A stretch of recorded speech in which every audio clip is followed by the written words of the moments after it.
Regular asylum processing could soon be restored at the southern border as unlawful migrant crossings decline. Internal Border Patrol figures obtained by CBS News show crossings dipped below 1,500 yesterday, but the weekly average still stands at nearly 1,600. If it falls under this figure, the president's partial ban on asylum claims will be deactivated 14 days later. CBS News immigration and politics reporter Camilo Montoya-Galvez is in Tempe, Arizona.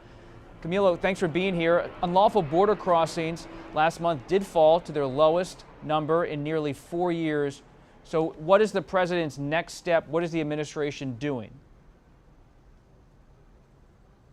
Well, Bob, there's been such a dramatic drop in illegal crossings along the U.S.-Mexico border that, as you underscored, the Biden administration is making preparations as we speak and internal plans to lift that partial ban on asylum claims that President Biden issued through his executive authority back in early June. And that is the policy, again, Bob, that Biden administration officials and Democrats have been crediting for this steep decline in unlawful migration at the U.S.-Mexico border. We have not seen this level of illegal immigration at the U.S.-Mexico border in nearly 4 years since the last months of the Trump administration.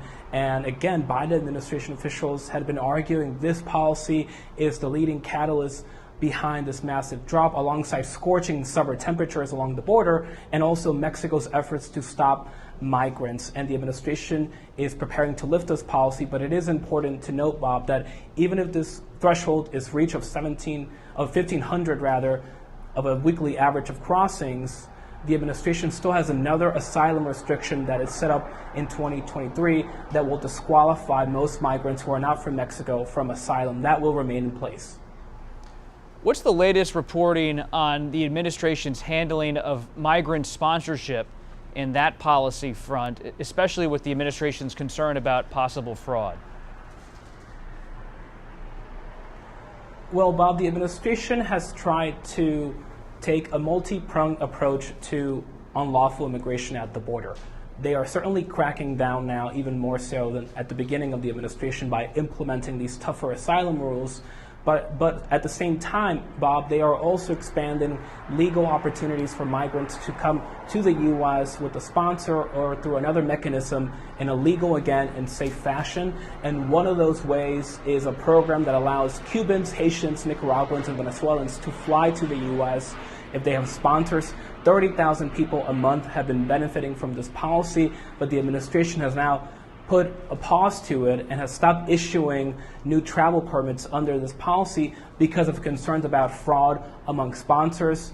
The U.S. government has been detecting, Bob, that many would-be sponsors are applying to sponsor multiple immigrants at the same time, which they take as an indication that there could be some fraudulent maneuvers here at play. And so for now, this policy, which again has been a pillar to the administration's broader immigration agenda at the border, will be paused for the time being. CBS News polling shows many Americans believe border crossings would increase if Vice President Harris won the White House and decrease under former President Trump should he win another term. As a reporter, how do you assess that polling, and how is that affecting how some of your sources, right and left, are looking at this issue? Well, I think what that tells us, Bob, is that former President Donald Trump and his hardline immigration agenda are well known throughout the country. I think most Americans know, even those who do not follow this issue closely, that former President Trump, that is, had a very robust immigration agenda and enacted numerous restrictions on legal and illegal immigration.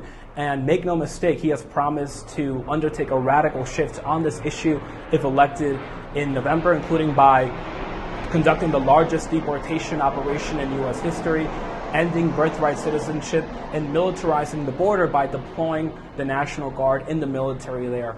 But it is important to note that even if Vice President Harris succeeds President Biden, we should not expect a dramatic shift in U.S. border policy.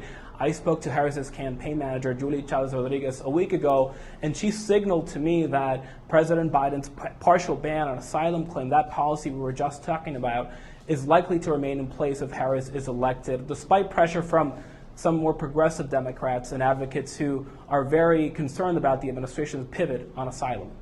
Bob? Camilo Montoya-Galvez, as ever, on the trail, reporting for us near the border, keeping us informed on all these important issues. Thank you so much.